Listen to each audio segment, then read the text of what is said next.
fiercely pursuing accountability on policy and implementation. It's time for another DJ Elf 7 candidate interview. Hey, what's up? It's your boy DJ Elf 7. As you know, I am interviewing every single person running for office here in New York City, or as much as I can. I got one of the candidates here right now. Actually, this is the high profile because he's running for mayor. Yeah, high profile candidate. So let's say, what's up, buddy? Introduce yourself. Go ahead. Hello, everyone. My name is Bill Pepitone, born and raised in Brooklyn, retired New York City police officer and instructor, and yes, I am running for mayor of New York City. Believe it or not, right? This guy just said that this is the first time he ever said someone said he looked like Tony Danza. You know what I mean? In the comments, let me know. Let me know. Yeah, is it just me or what is it? Yeah. So actually, tell me a little bit about your background. What makes you qualified to run for mayor of New York City? Well, as I said, born and raised in Brooklyn. This is where I was raised. This is where my family grew up. Ties to almost every borough in the city. Went to high school in Bay Ridge. Was a New York City police officer for 20 years, following my father and my uncle's footsteps. I have over 30 years experience in public safety, law enforcement, private security, and operational management. Yeah. Like I said, it's a city I love. It's a city I've served, and it's a city that desperately needs a change in leadership. Now, this is one of the reasons why, honestly, I'm really quite excited about your campaign and to talk to you today. Because the fact of the matter is that I want everybody who's watching right now to take a second and think for a second. What industry do you work in? Maybe you work in graphic arts. Maybe you work as, publisher. Maybe you're doing who knows, God knows what, yeah? You ever see what happens if someone came into your industry and they had no experience in that industry whatsoever, but they decide to make laws and regulations that regulate yourself? You get what I mean? A lot of people want to talk about police reform. They've never spent a day in their life, even as a security guard. You know what I mean? Right. So how are they going to actually build a system, or how do they really know the problems that are affecting? So let's get to that right there. What are the problems? Right. Well, I'll get to that in a moment. Yeah, I want to put my put my before I ask direct questions. Well, we'll get into this just for a second, but I will ask my partner's questions first. Yeah, but I just want you to elaborate on that right quick. No, I'm sorry. We'll get to that. I'm sorry. I'm all over the place. Yeah. Let me ask my questions for my political partners first. Go right ahead. So the thing is that one group that I work with is Assange. I don't know if you've heard of Julian Assange. Of course. Sure. Yeah. Are you cool with freeing Julian Assange? Am I cool with what? I'm sorry. Freeing Julian Assange. You know what? I probably have to do a little more research on that to see how I feel. I know it's a controversial subject, has been for a while. I'm going to reserve comment on that right now. That's okay. That's fair. I'll just throw a little bit just information just so you have it. One of the things, just so you know, like the Watergate scandal. Remember that Assange did not actually go and get the information from the White House. In the Watergate scandal, it was really Chelsea Manning. All he did was publish the information like the New York Times. Some of that information was like the double taps, like the killing of civilians. Yes, it's true that it did, I guess, negatively impact U.S. interests, but so did it's a humanitarian case. Sure. So there's that. Now the thing is, some people will bring up they made allegations of some sexual stuff after he was already yes, as is usual. But the thing is, he's never stood trial for that, right? Because he's been wrapped up with this other thing. So can he at least have the right to stand trial on that? But so it sounds like you are familiar with some of the aspects. I get where you're and that's okay. Well, I am familiar with the case. I do understand what's happened. I do know that as mayor of New York City, I really wouldn't have much say in that. But again, I'd like to reserve comment on that. Well, one thing that you could do right now, just to give you an idea right now, is because I'm contacting every single candidate in New York City, right? Yeah. Okay. On this particular angle, I can actually set up unique coalitions. I also know what other candidates are doing on a citywide scale. And by collecting this particular tool, if I get over half elected candidates to say that they did support Assange, then I'm going to make that play the second that the elections go down. You get what I mean? Understood. Okay. Sure, of course. So there are things that can happen. Let's go to the second one over here. What about UBI? Would you say that you are a supporter of UBI? UBI. Yeah. What is UBI exactly? UBI is known as a Universal Basic Income. It was made It was really. Oh, okay. UBI. I think. Okay. Okay. Yeah. UBI. No, I'm not. I'm not a supporter of that. That's fair. Okay. Any particular explanation you want to give to the watchers? No, I'm just not. I'm not a supporter of that. I think it's a bit radical. I think the idea is a little bit radical, and I think we have to start going away from radical ideas and get back to more customary ways of doing things here in New York City and in many of our cities. We've kind of lost our way. We've gone too far left or too far right. Again, too radical. So that's why I'm against that. You know, while I am for UBI, I think that there are very good critiques of UBI. One interesting study is something called Rat Utopia. They gave these rats all the food and bedding that they needed, and every single one of them died. You can't always just, you know, think that, like, you know, providing all these things is the answer. And many Nope. people, just so you know, on the left, actually, who have experienced going through the system, say that a Right. lot of times these things end up as chains or a ceiling that prevents people, or, you know, and you might think that, like, just giving these people a free ride is helping them. Sure. Sometimes it can be a trap. So we need to be careful about that as well. So I think that there's Absolutely. a lot I of people who agree. are sympathetic that watch my channel to those ideas, just not so sometimes in a certain framework or coming from a certain person. People all of a sudden, right? Yeah, they feel a different way about the same information. You get what I mean? Right. Yeah. I understand. So that's Sure. yeah. Okay, so let's go to the next topic right here. Let's talk about the people with. Oh, just one thing I want to add to that is, I really encourage people who are watching this once again, Yang Gang or whatever. Yeah, I feel like they are too eager to push UBI. Most of the tools that are used to supposedly help the poor are often weaponized against us. So Right. I do appreciate nuance on this particular topic. Yeah. Let's take a Sure. look at the next topic right here. Let's talk about people with disabilities. Right now, Yes. people with disabilities can make sub-minimum wage. Now, the thing Yes. is that if we take a look at, like, you know, minimum wage, you can barely pay your rent and food and all that. And people with, you know, it's like a subsistence wage, really. Can you support minimum wage for people with disabilities? Because right now they're allowed to be paid less than minimum wage. No, I think they absolutely should be at least minimum wage. Of Yeah. course, below minimum wage is unacceptable, and Yeah. people with disabilities have been dismissed far too often. And the city has to do, the whole country has to do a better job, but certainly New York City has to do a better job. From being a police officer, next question is actually, I'm particularly interested in your response here. So the thing is, take a look. One of the communities that I work with is the trans community. And if you look Okay. at the trans community, they face a lot of discrimination, you know, and they often end up, you know, poverty, like on the real end. So the thing is that when they try to access services like public housing, let's say, for example, right? The thing is that there's no law that says that you're allowed to discriminate against these people, but they often find themselves discriminated against, you know, in ways that are hard to really, you know, quantify or document. And then what happens is that they end up having trouble accessing services. How would you Yes. help a community like that, you know, despite the problems that exist? Well, we have to get to the root of the problems and eliminate those problems.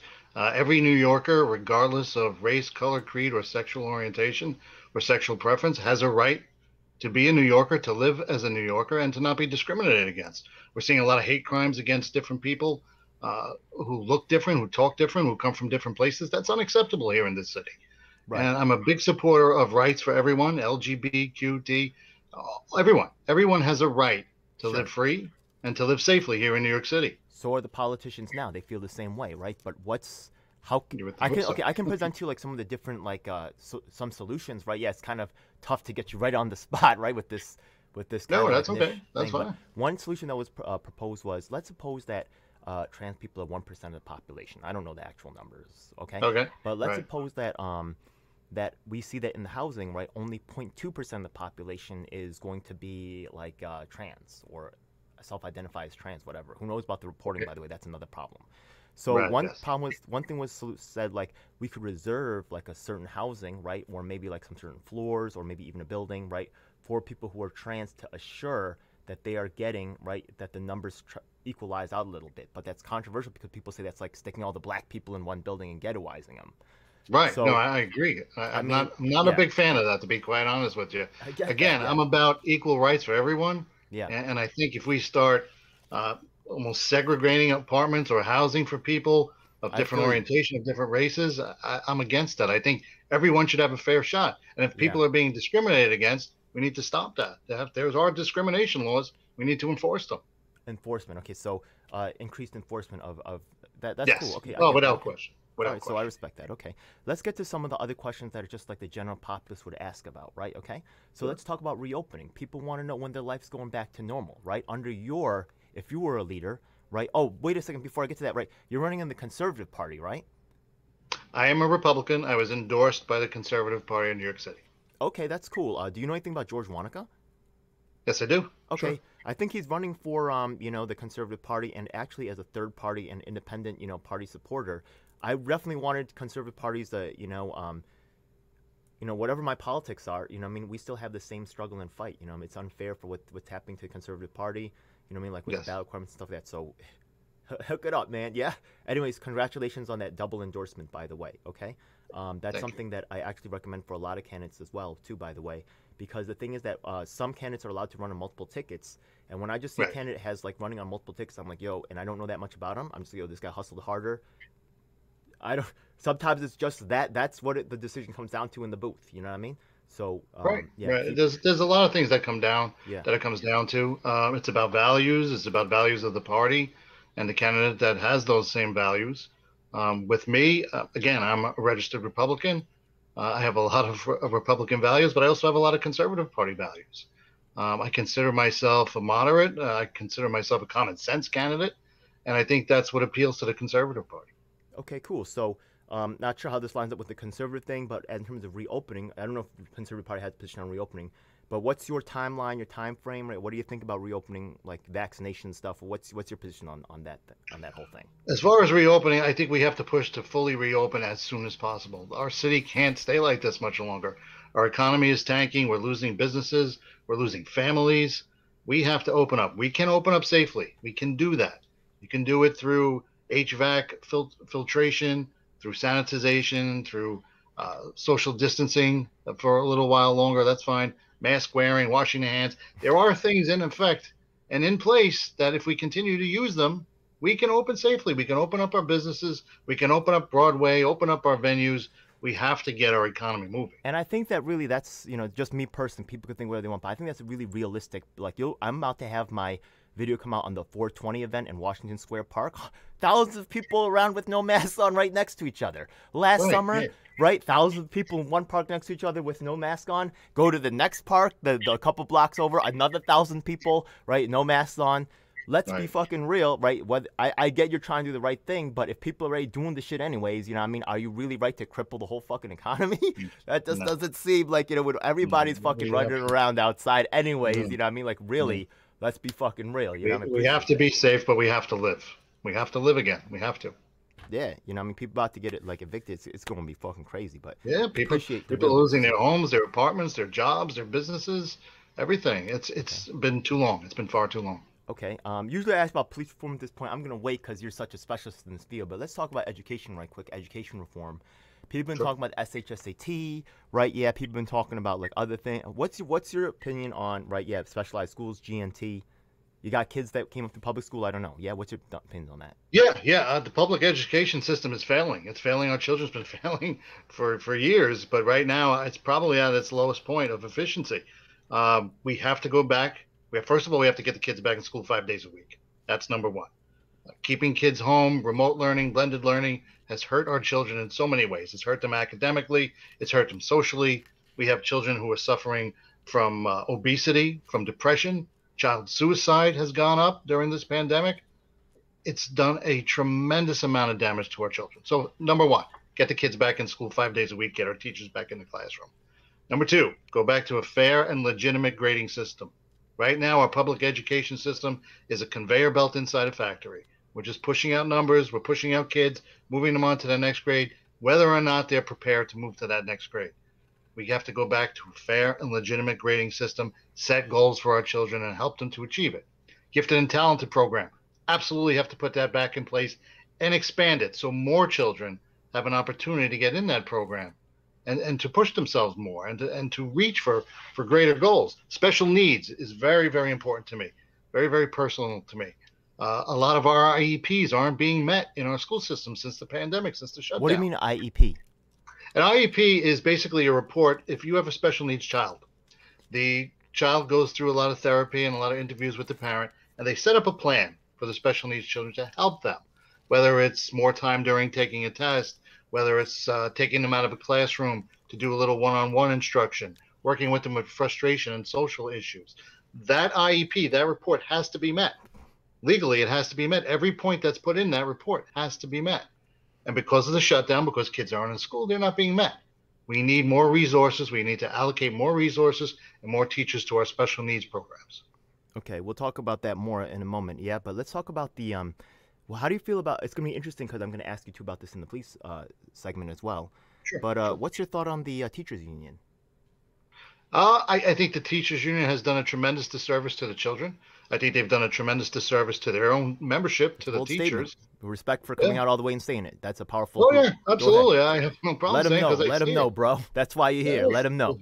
Listen, I know they're a union, and I know they have certain things they have to do, but they've hurt the children, and beyond union membership and beyond union bylaws or whatever it may be. How have they hurt the children? By keeping the children out of school, by forcing their teachers to stay home and saying it's not safe, when the fact of the matter is the data doesn't show it. There has been no clusters and hotspots in our schools, and that the numbers have shown it since the beginning. So by forcing their own membership, our teachers to stay home, they forced our children to stay home. They've done a lot of damage to our kids. That's a strong take, and I appreciate your honesty on that particular regard. Yeah.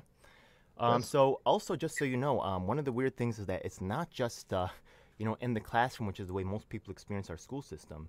But if you take a look at in Kips Bay, the people who bought the projects, it was Cornell Pace, and NYU is one of the largest property owners in New York City, if not the largest. What happens? We've created these schools that are charging $20,000 for a college education, whatever, something crazy per semester. And then what happens is that they are tax free. And then what happens is they're going out and they're just becoming huge financial, empires, buying out huge amounts of real estate for their investors while they're tax free, getting our tax money, and destroying our children's futures. It's insane. Yeah. Yes, I agree. Yeah. So hopefully we can get some, real honesty and real accountability in that particular field.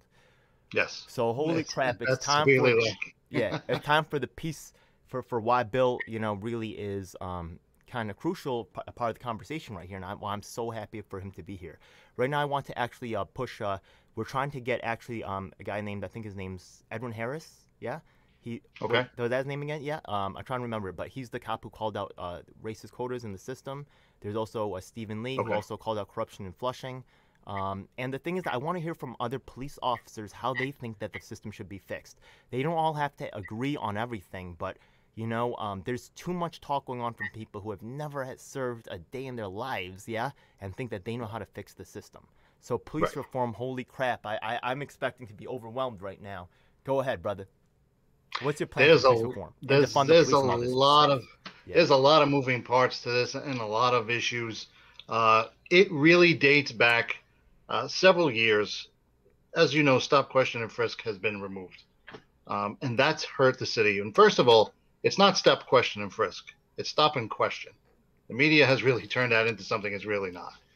Stop and question is a tool that police officers and law enforcement everywhere desperately need to get firearms off the street, to get dangerous people off the streets. Now, where it went wrong is several years ago, stop and question reports became a line in a police officer's activity report. In other words, a police officer was being asked to do 5 stops per day, 10 stops a month, whatever it may be.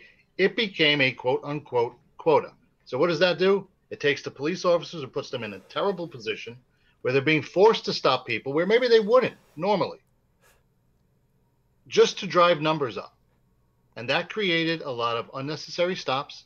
It created a lot of confrontations between police and community, and that's where things started to go downhill. And that's on the leaders of the city who allowed that. They put the police officers in a terrible position. From my experience in police activism and stuff like that, usually on the other side, I'm telling you that what this guy's saying is goddamn true. You know what I mean? A lot of people aren't really paying attention to that. Yes. So, I do actually talk with police officers. A lot of people out there are not. Yeah? How are you going to... They're human beings too. You know what I mean? We need to understand what's going on there. And the thing is that, you're right. A lot of it is bureaucracy. Like, you've seen RoboCop 2, right? Yeah? Where they took the baddest ass, right? Yes. And then he had all these directives, right? Do not do this, do not do this, do all this. Yes. That's what I talk with my boy, right? Yeah, you know what? Lately what they did is they have a new thing. You cannot grab anywhere on the torso, even a shoulder. How are you supposed to establish a controlled hold on someone, right? Yeah, they're on the ground, able to jerk their shoulders up, rip their arm out. You know what I mean? You created a super more dangerous position for everybody. That person too. Their heads whipping up back and forth, could hit on the ground. Who made that rule? Who made that rule? I was a tactics instructor for 5 years in the New York City Police Academy. I taught arrests and arrest procedures and arrest tactics. There is no way a police officer right now can effect an arrest of a non-compliant subject. If somebody fights them, the laws are so vague right now and so stacked against the police that if they touch them in the wrong spot, if they put slight pressure on their diaphragm, the quote unquote diaphragm law, they can lose, they can be indicted, and the suspect is going to walk away with a lawsuit. You can't keep a city safe like that. So, like, look, you worked actually the streets. You worked, you worked all the angles, and cops are actually, right, believe it or not, right, I say I'm a street guy. Cops are on the fucking streets, Sometimes they do go too far, and sometimes that's an individual problem, not a department. Sometimes it is a departmental issue. You get what I mean? But of course, absolutely. There are good cops out there, and thanks to them, and some of them are fighting a really goddamn hard fight. You know what I mean? Because the vast majority of police officers all across the country are good people who do a good job, and that's just a fact, and the numbers show it. I appreciate, a lot of y'all should get to know police officers a little bit more. You know what I mean? They're just humans too. Yeah. Absolutely. Anyways, yeah. Absolutely. So, like, I get it. So some of the things are the weird rules that are in place. So as someone in a position of authority, you will have some say in controlling what goes on there. Any other suggestions you have? Look, there's a lot of people out there who have never. It is a deep subject. I get it. You're right. Yeah, there's a lot of facets. This bureaucratic thing is just one part of the puzzle. It's something that that's why we're trying to have this panel discussion, because it is such a rich, diverse topic, and I don't even think one person could just address all the issues in one sitting. It's too vast. Yeah, but what are some of the big points that people might be missing about police reform when you hear about defund the police and all this other kind of thing? Well, one of the biggest points they're missing is when they call for defunding the police, they're not realizing at the same time they're also asking for police officers to have more training. You can't defund the police and then ask for more training, because if they're taking money out of the budget, that's going to affect training and opportunities for training. Because if you're shorthanded manpower-wise, which the police department is at probably its lowest level right now that's been in many years, you can't continue to pull police officers off the street to send them to training, because then there's going to be nobody on the street, or the manpower will be so low on the street, it'll be dangerous. So if you're going to call for defunding the police, you can't at the same time say police officers need more training. The two go hand in hand. I think that's a very important point that people are missing. To a certain extent, when you said earlier that the police officers are overall good people, I want to agree with that. You know what I mean? I also want to believe that of our doctors as well. But when the doctors, of course, but when I saw the doctors at the opioid crisis happen, I feel like really disappointed. And now these cops, right? Like they have, like honestly, I know cops, and when they tell me about their training, I'm like, God damn. Like honestly, I've done some self-defense training with some police officers because they came out of the academy and they're like, I got such little training. I want some extra stuff. I'm like, yo, I got you, no problem. So the thing is that, right? Honestly, the cops, maybe they should go. Have they tried to go on strike to say we need more training, or we need to be treated more humanely, or or the union maybe pushing for more training? What work has been done in this? Do you know of any work that's been done on this particular issue? Because I think you're goddamn right about that. Well, first of all, police officers can't go on strike because of the Taylor Law, and the Taylor Law prevents uniformed services from going on strike. So that's really never an option. And to be quite honest, police officers don't want to go on strike. They don't want to walk off the streets and leave the good law-abiding citizens to But people do it in unofficial ways. The cops kind of like they go on their arrest strikes. But, you know what I mean? And there's a difference between a strike and some other things. Full out. But yes, right. Of course. But like NYPD, they don't like to be messed with. They will they'll do their own thing too. You know what I mean? Yeah. As far as training, it's very, very difficult to get all that training in a 6-month time frame in the police academy. Yes, I do believe police officers need more training, not only while they're in the academy, but also while they're on the street and in service. The problem is there's just not enough time, and we need the police officers on the street. New York City's so busy with demonstrations and parades and everything else that goes on in the city when we're fully open, that it's very, very difficult for the NYPD to pull people off the street and send them to training several times a year. Different crazy ideas that I've heard, right? Yeah, maybe you'll like them, maybe you won't. I don't know, yeah? Somebody has said, I think Joe Rogan, you might know him, a famous YouTuber, he's suggested that all police officers have at least a black belt level or, level in Brazilian Jiu-Jitsu. How do you feel? How realistic do you think that is? That's a lot of police force department. I don't think that's realistic at all. Okay. I think when you're on the street, it's a very, very different confrontation you have with people, a physical confrontation. I think police officers should certainly, again, I was a tactics and physical training instructor in the academy, so I truly believe in physical fitness. I believe in training to the umpteenth degree to make sure you're in proper physical shape. Wait, how old are you? You look like you're in pretty good shape, brother. I'm 53. You look like you're in great shape, man. Yeah, man. You want to hold up an arm right there?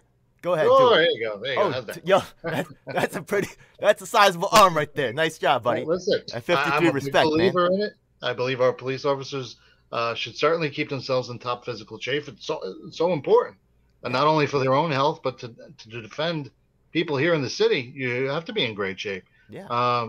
So, the training is so important, and we do need more. The police officers do need more. The city has to do a better job of providing that training, without question.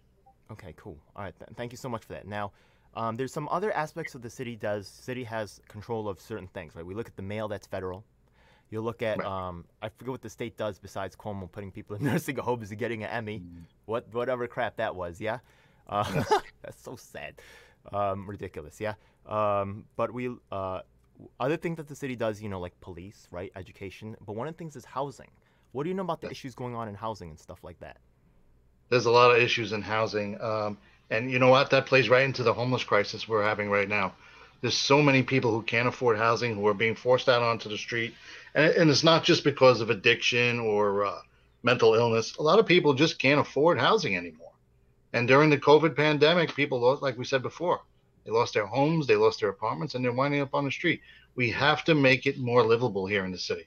Our taxes are too high, our property taxes are too high, our cost of living is too high, the cost to run a business and operate a business is too high.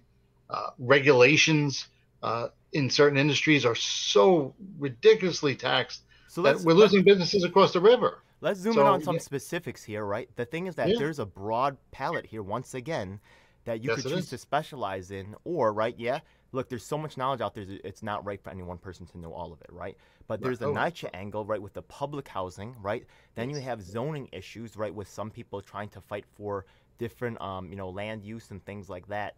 So, as in terms of, is there any particular issues that maybe you are particularly more passionate about, or maybe, as in terms of more Yeah, well, the the immigrant zoning state issues are side? Yeah. certainly something we've talked about a lot.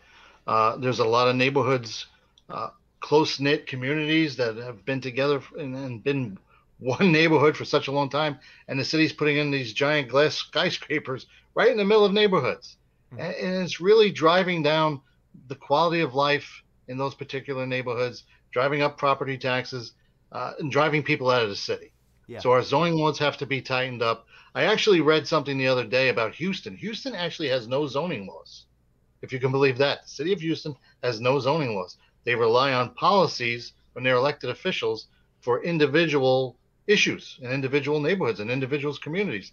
That's something that's very, very interesting. Something we might want to look into here in New York City because our zoning laws and everything tied to it are so murky and so convoluted that we're losing a lot in the translation. So I think Houston might have it right. That's what's so powerful when we get together. We can share ideas like this. Thanks for sharing that. Sure. That's my first Yes. time hearing that, and I'm pretty well traveled. So, that was cool to Definitely. If you learn get a something chance, new. look Yeah, up what the city of Houston does without zoning laws. Look what they've done. It's amazing. I like that so much. Thank you so much for that. Yeah, I will be Sure. following up on that. Okay, let's go on to look, you're super cool, man. Yeah, I want to share you with the people. You're on social media and all that. What's your website? Let's share with the people right now before we go any further. Yeah. Sure. Sure. We have actually a brand new website that just went up a couple of days ago. It's not even completed yet, but you can see it. It's active. It's live. It's Bill Pepitone for NYCmayor.com. I'm on Facebook at Bill Pepitone for NYC Mayor. I'm on Twitter at Pepitone for NYC. Is that a And I'm four on or Instagram, FOR? Is that a four? The number? FOR. I'm sorry. Okay, Yes, so at Pepitone Pepitone, for FOR, NYC on Twitter. NYC. Got it. Yes. Okay. What else? Yeah. And Instagram, Pepitone underscore for NYC. We'll have all the links below, you know what I Okay. mean, or in the comments or something like that. Yeah, that would be Yeah. cool. Hey, I want to keep asking about these questions. I heard so many different ideas from these different candidates, stuff like that. Let's take a look at the Hasidic population. The Hasidics, Sure. right? Yeah. Sure. You know how they Of course. kind of like have their like own internal like community police force type thing that goes Yes. on. I know it So well. Sure. yeah, people have talked about different ideas for like, accountability from the community. Some people have talked about, like I said, like, yo, what happens if we made like the captain of the precinct accountable to the community? And then people were like, nah, that's bad because, like the problems go higher than that and the captain can't fix it. So it's got to go higher. So as in terms of community policing or accountability, what's your take on that situation? And is the Hasidic model, I think it's a cool one, maybe. I don't know. What do you think? Well, I actually worked as a police officer in many Hasidic communities, from Borough Park to Crown Heights to Williamsburg. We serve those communities quite often. Uh, and yes, they do have their own security teams. They do work hand in hand with the NYPD and with the local precincts. It's a good relationship. It's a strong relationship. Um, is it the perfect model? It's probably as close as you can get, because there's an instance where you have the community working with the local precinct, working with the local police commanders to keep the entire area safe. Yeah. So as long as they stay within the guidelines and don't overstep their bounds and work with the police instead of against the police, then it can be successful. And I've seen it. It is successful. Yeah, like think about like if you were like in a housing project, which are crazy. Like I see strong police presence at a lot of housing projects. If someone Sure. from that housing community who knows you, you know what I mean, shows up first and says, "Calm down," before a stranger with a badge shows up, you know what I mean? Maybe that could Right. diffuse things and make things safer, not just for the police officers, the people We involved, certainly, the whole we thing. certainly need, yeah, we Yeah. certainly need the community and the police to work better together, without question. What about the accountability question? At what level, right, do you think that community involvement should be affecting? Should it be at the captain level? Should it be at a precinct level? Should it be higher for the commissioner? At what point do you think that, or would you make like maybe? I know it's probably there's community involvement at every point, right? But there's been talks about increasing the level of community involvement with decisions for placements. How do you feel about that? And where do you think is the right place to put those things? Well, I think a lot of that is in place already, but it does need to be improved. I think the commanding officer of any precinct, whether it be a captain or inspector or above, is very, very in tune to the community. Should continue to be, and I do think that the community should have a voice. They certainly should have a voice in what's going on with the policing in their neighborhoods. And as far as accountability, it goes right to the top of the command, as I said, whoever the commanding officer is. If there are issues and it needs to go above that, then absolutely you should go above that. Do you think Ultimately, the police commissioner is responsible. Do you think any of these positions should be elected? As on the civilian side, you mean? I don't know, like maybe the commissioner, maybe one of the captains, maybe. What is the No. civilian side? No, I don't believe on the police side that it should Interesting. be elected. I do believe that the system in place right now, promotions, whether it be civil service testing or What if they anything were about elected that. from someone who's already a police officer? Not like saying a civilian, right? Like running the cops, but I'm saying like No, I don't believe in that. I think the current system is the right one. It's been in place for many, many years. So why is that though? What is wrong about like? Because it sounds good to me, right? So people will be like, why not? You know what I mean? So why not? Well, because who would be electing them? Would it be the community? Yeah. How would they know well, let's say a captain, for example. Let's use a captain, for example. How would they know what this captain's career has been like, how he's interacted with people, whether or not he is a good leader or a good supervisor? They would The find only out people from that the would yeah. know that. They would find out from the obviously corrupted mass media, unfortunately. Well, yeah, and that's from commercial right. interests that See, would be able that's to the pay for the problem. message to swing it one way or the other. Right. That's Then let's that be there- real. there- That's probably what would really go down. Therein lies the problem. I mean, so yeah, but we need the community to really be stronger than that and to be aware. But yeah, I mean, Yes. damn. Yes. Oh well. Yeah. Hey man, we're not here to solve the easy problems. We're here to be mayor of New York City, man. Yeah. So I love that. Listen, none of these problems are easy here in the city right now. Yeah. All right. So, as in terms of, I asked about reopening. I asked about right, are there any other issues that you think are important? Oh damn, this is the tough one right here. Yeah. Oh my God. So, look, a lot of people are running for office and stuff like that. Yeah, and they talk a good game. That's nice. Yeah. Now, some people know, right? Some people are new to their game, and some people have been running around this political action for a while. Now, New York City is known for corruption in politics. It's pretty deep, yeah? Yes. Do you know about any corruption directly? Have you ever called it out, or can you call out names now and say, this needs to be fixed now? Are you ready to take it on and show it right here? Where's the corruption at, Bill? Where are we going? Whose guts are we going for? Uh-oh. Well, I can't speak to firsthand knowledge or witnessing corruption in city agencies. I will tell you this. There is too much bureaucracy in these agencies. There's too many no-show jobs. There's too many positions that are people who are appointed just because of friendship with a politician or a mayor or whomever, And that's one of the reasons these agencies are so inefficient. We have too many people, there's too much bureaucracy. The education system is too bloated. So much money is going to administrative positions, it's not going to the classroom. Now, whether or not you want to call that corruption, I don't know. But I will tell you, it is corruption. Yeah, I actually have a video with exactly. I have a video that's not on this channel but on another channel where I actually show Hunter College. If you type in the word Hunter College corruption in YouTube, you'll see a video because their books are public because they're a public institution. I showed that administrators there were going on trips to a place called Camelback Resort or something like that. I forgot what it was. You know, and they also had their phones paid for, and they never got arrested. No, they didn't even lose their jobs. They're there to this very day. Yeah. Right. Well, look at the education system. We have a chancellor, and we have 7 or 8 deputy chancellors. Why? It's corruption. Why do we need they don't need that. It's ridiculous. We don't need it. We don't. And they're paid way too much for what? For what? We have to streamline. We have to streamline these agencies. It's disgusting. Yeah. Yeah. And that might get some political enemies, but you know that's not why you're endorsed by the Conservative Party, right? Exactly. So exactly right.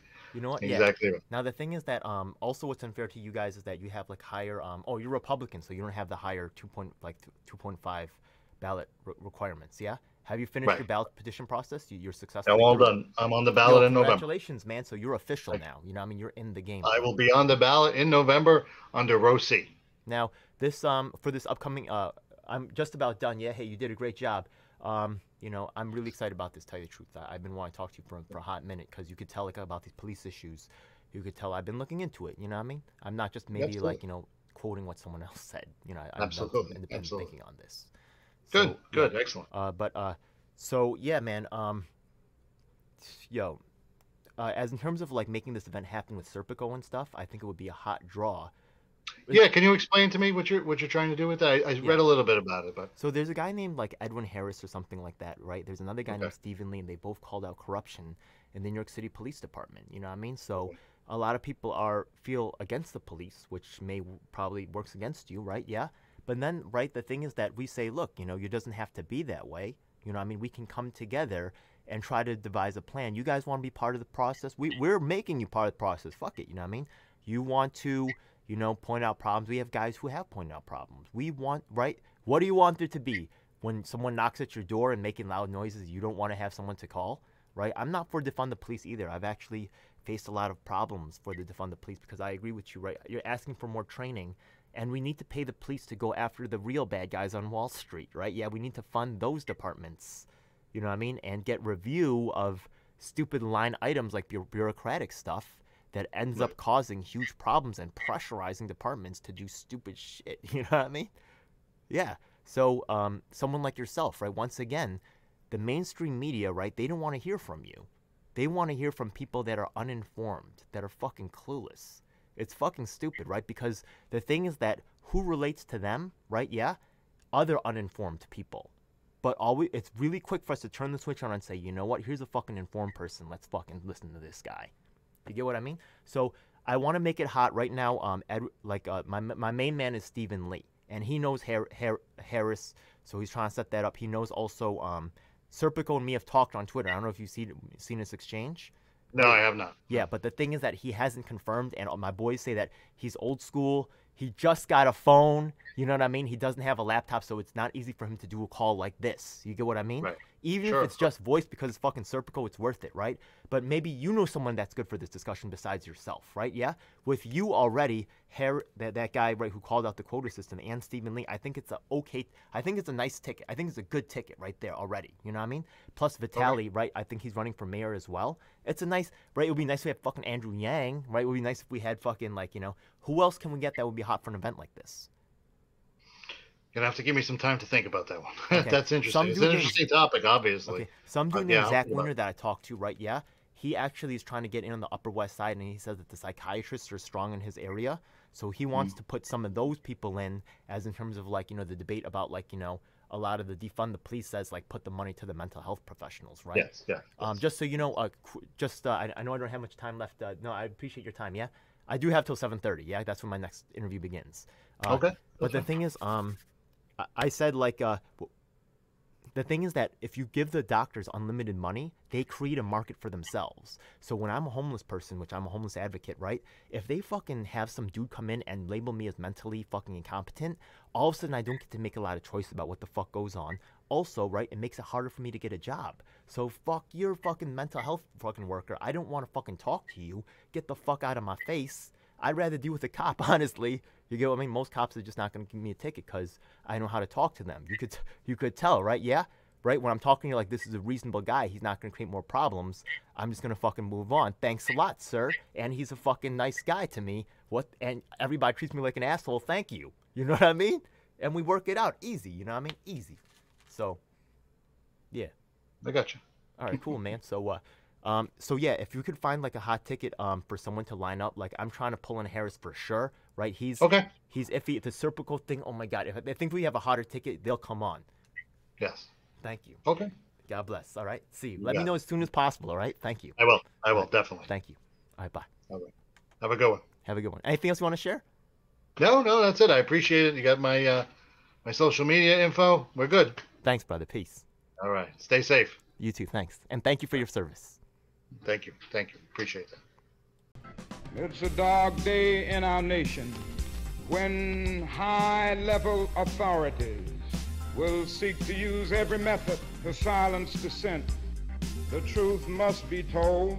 And if you want the truth, you need to check out independent media producers just like myself, DJ L7. You should subscribe and hit the bell icon to get notifications when I release a new video. Truth of these We are words on all is the major beyond doubt. platforms. That includes Facebook, Twitter, Instagram, and of course YouTube. Unfortunately, we have definitely seen that these mainstream outlets will cave to corporate interests, so we encourage you to join our independently moderated communities of Reddit and Discord. We also encourage you to subscribe to us on BitChute and Dailymotion so you can see the content that YouTube doesn't want us to let you see. Hey, now it's time for the most important part of the video. That's right. It's time for us to tell you about the Taking Action Group. Do you need an activist? Or maybe there's no activists around willing to help you with your cause and you need to learn to become an activist. That's exactly why we're here. Every week we get up with people from across the nation, in fact even sometimes internationally, and we develop strategies and a game plan to address the issues that are affecting all of us. Every week myself from New York City and of course my co-host Lisa from Los Angeles provide a coast-to-coast perspective on what's going on in the country. If you want to donate to help out with expenses, travel, equipment, stuff like that, then I definitely appreciate it, and you can hit us off at Venmo or PayPal. Thanks a lot. Hey, by the way, we also have a merch store, so check it out. Oh my goodness, it seems like you've reached the end of the video, so make sure you check out some of our other videos, make sure you subscribe. This is your last chance to do so thanks a lot, and looking forward to seeing you on the next one. Hope you guys enjoyed. Please comment below if you have any questions or issues you'd like me to address. And if you're an activist, the time to make things happen is now.